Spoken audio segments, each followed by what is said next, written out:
So the first part of the key is to design the promise. Then, what is the price to pay? I'm telling you, the price will be easy. Anybody in my audience can pay it, no matter where you are, where you come from.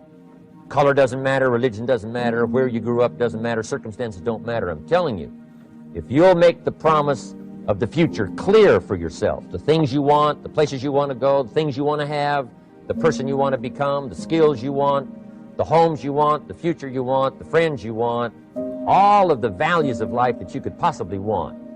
If you'll make that clear, make those lists, and be serious about it, I promise you it's an easy price to pay. Anybody can pay it. And the best advice I can give you is, if I can do it, you can do it. Farm boy from Idaho, raised in obscurity, I changed my life, turned it upside down, turned it all around, found economics, found future, found promise, and if I can do it, you can do it. So, start setting your goals and see if you can't get a better excitement going for the things you want to accomplish for the future. One of the major reasons for setting goals is for what they make of you in achieving them. My teacher advised me when I first got started at age 25, he said, "Jim, why don't you set a goal to become a millionaire?" He said, "It's got a nice ring to it. You know, enough zeros to impress your accountant." And he said, "I'm here to help you. You're only 25 years old. You've been to 1 year of college. You've got a beautiful family, every reason to do it. Why don't you set a goal to become a millionaire?" And he said, "Here's why." And I thought, he doesn't need to teach me why. Wouldn't it be nice to have $1 million? He said, "No, then you'll miss it." He said, "Here's why. For what it will make of you to achieve it." I'm telling you, that statement changed my life. Set the kind of goals that will make something of you to achieve it. He said, "Now, once you become a millionaire, what's important is not the money." I thought, that's kind of strange teaching. He said, "Honest, it isn't important." He said, "You could just give the money away." Now, I did better than that. I lost it all. By the time I was 31, I was a millionaire. By the time I was 33, I was broke. And I'll tell you a little bit about that story later. But when I lost all my money, guess what? I found out Mr. Schoaf was right. What was valuable was not the money. What was valuable was what I became to earn the money. The skills I had, the knowledge I had about the marketplace, the values that I had going for me. They were more valuable than the money. And here's an important statement to remember. It's not what you get that makes you valuable. It's what you become.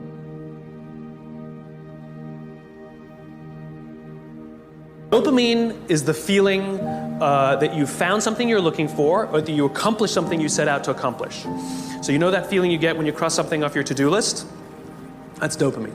Feels awesome. You know when you have a goal to hit and you achieve that goal, you're like, yes! You feel like you've won something, right? That's dopamine. The whole purpose of dopamine is to make sure that we get stuff done, right? The historical reason for dopamine, we would never eat if we only waited until we got hungry, because there's no guarantee that we would find food. So dopamine exists to help us go looking for food. We get dopamine when we eat, which is one of the reasons we like eating. And so when you see something that reminds you of something that feels good, we want to do the behavior that helps us get that feeling, right? So let's say you're out there going for a walk and you see an apple tree in the distance. You get a small hit of dopamine. And then what it does is it focuses us on our goals. And now we start walking towards the apple tree. And as the apple tree starts to get a little bigger, we feel like we're making progress. You get another little shot of dopamine and another little shot of dopamine until you get to the tree and you're like, yes! Okay? This is why we're told you must write down your goals. Your goals must be tangible. There's a biological reason for that. We're very, very visually oriented animals. You have to be able to see the goal for it to biologically stay focused, right? If you don't write down your goals, if you can't see your goals, it's very hard to get motivated, to get inspired. For example, think about corporate visions, right? A corporate vision has to be something we can see, right? That's why it's called a vision. You can see it, right? To be the biggest, most respected, to be the fastest growing are not visions. They're nothing, right? What does that even look like? Respected by whom? Your mother? Yourself? Your friends? Your shareholders? Who knows? What's the metric? Dunno. It's amorphous, doesn't motivate us. Just like I can't tell you, you will get a bonus if you achieve more.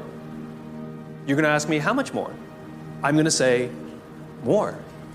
Doesn't work. You need a tangible goal. You need a tangible goal, right? Here's a great vision. Martin Luther King, I have a dream that one day little black children and little white children will play on the playground together and hold hands together. We can imagine that. We can set our sights on that. And every time we achieve a goal and achieve a metric and achieve a milestone that makes us feel like we're making progress to the vision we can see, we keep going and going and going until we achieve something remarkable. You have to be able to see it. Dopamine. Like I said, dopamine is the feeling you get. Tell your kid, here's an impossible thing, why don't you go out and fail? You say, here's something worth going after, here's a step you could take that would push you beyond where you are, but that you also have a reasonably high probability of succeeding at. Right? They call that within a time frame. Within some time frame. That's the other thing. You have to parameterize it with regards to time frame. That's right. And that puts you in the zone of proximal development. And that's a concept that was generated by a guy named Vygotsky. He was a Russian developmental psychologist and a smart one. It's where the idea of the zone comes from, to be in the zone. Yes. And when you're in the zone, you're expanding your skills in a manner that's intrinsically rewarding because you're succeeding. And so you want to set, if you're good to yourself, you think, okay, I need to set a goal, but I need to set a goal that someone as stupid and useless as me could probably attain if they put some effort into it. Right. And then you've got it perfectly, because it's not so high that it's grandiose or impossible that you fail necessarily and then justify your bitterness. It's like, well, I could do well, because that happens to people. Happens all the time. Yeah, it's like, see this all the time. You know, it's like, yes, exactly. Well, I set a goal and I didn't attain it, so I'm not going to set any more goals. Right. It's like, no, you set a goal that was inappropriate for the time frame. Mm-hmm. Yeah. That's right. You didn't calibrate it properly, and you're playing a trick on yourself because you wanted to fail so that you could justify not having to try. And being a victim, which isn't helpful. You're still going to be a victim. It's like there's no way out of that, man. Yeah. So, because life is a challenge that, in some sense, can't be surmounted. So there's no way out of your problem, but there are certainly proper ways of dealing with it. Yeah. When you set out to find something you're looking for as well, you talked about the to-do list. I came home from a trip just a couple days ago, and I had a bunch of errands to run, and I wrote down a little list of things I had to do, and off I went. Right.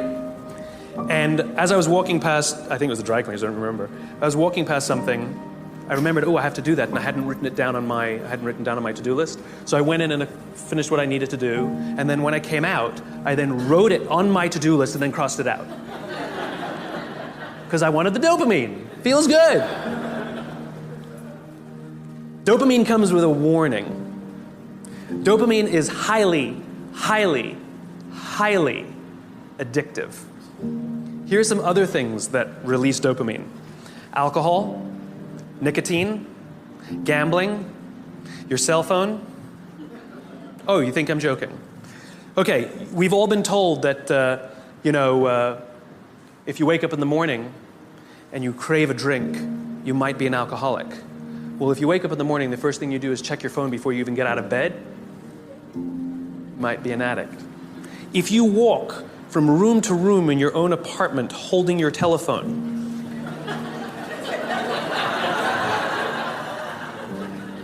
you might be an addict.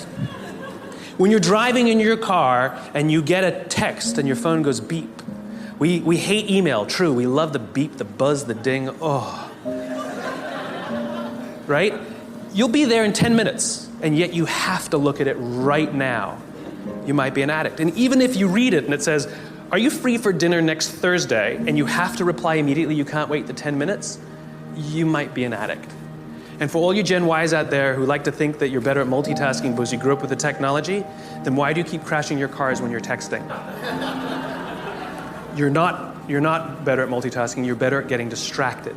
In fact, if you look at the statistics, ADD and ADHD have, diagnoses of ADD and ADHD have risen 66% in the past 10 years. Okay, ADD and ADHD is a frontal lobe disorder, right? Are you telling me out of nowhere 66% of our youth have a frontal lobe problem? Where did that come from? No, it's a misdiagnosis, right? What are the symptoms of a dopamine addiction to technology? Distractibility, inability to get things done, easily distracted, shortness of attention. It's all the same thing, so we misdiagnose things. It's the addictive quality of dopamine. We can also get addicted to performance in our companies, when all they do is give us numbers to hit, numbers to hit, numbers to hit, and a bonus you get, and a bonus you get, and a bonus you get. All they're doing is feeding us with dopamine, and we can't help ourselves. All we do is want more, more, more. It's no surprise that the banks destroyed the economy, because one of the things we know about dopamine addict is they will do anything to get another hit, sometimes at the sacrifice of their own resources and their relationships. Ask any alcoholic, gambling addict, or drug addict. Ask them how their relationships are doing and if they've squandered any of their resources. It's an addiction. Dopamine is dangerous if it is unbalanced. It is hugely helpful when in a comfortable and balanced system, but when unbalanced, it's dangerous and it's destructive.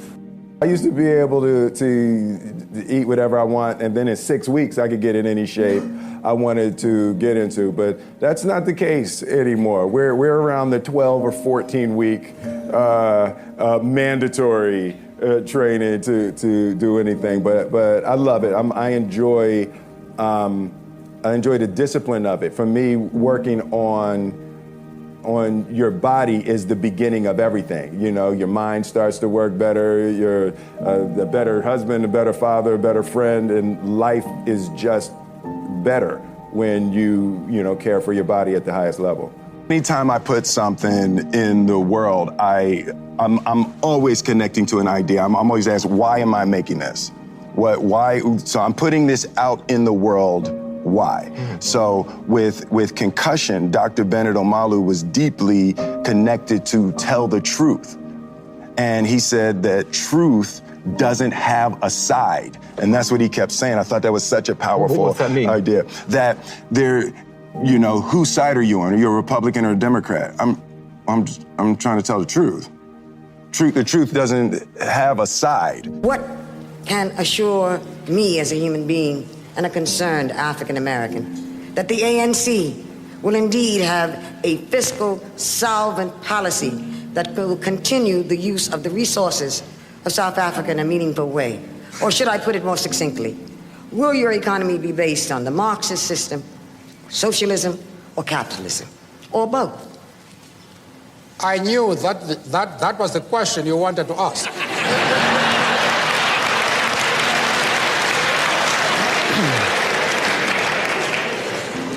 I am happy that you have had the courage to put it directly.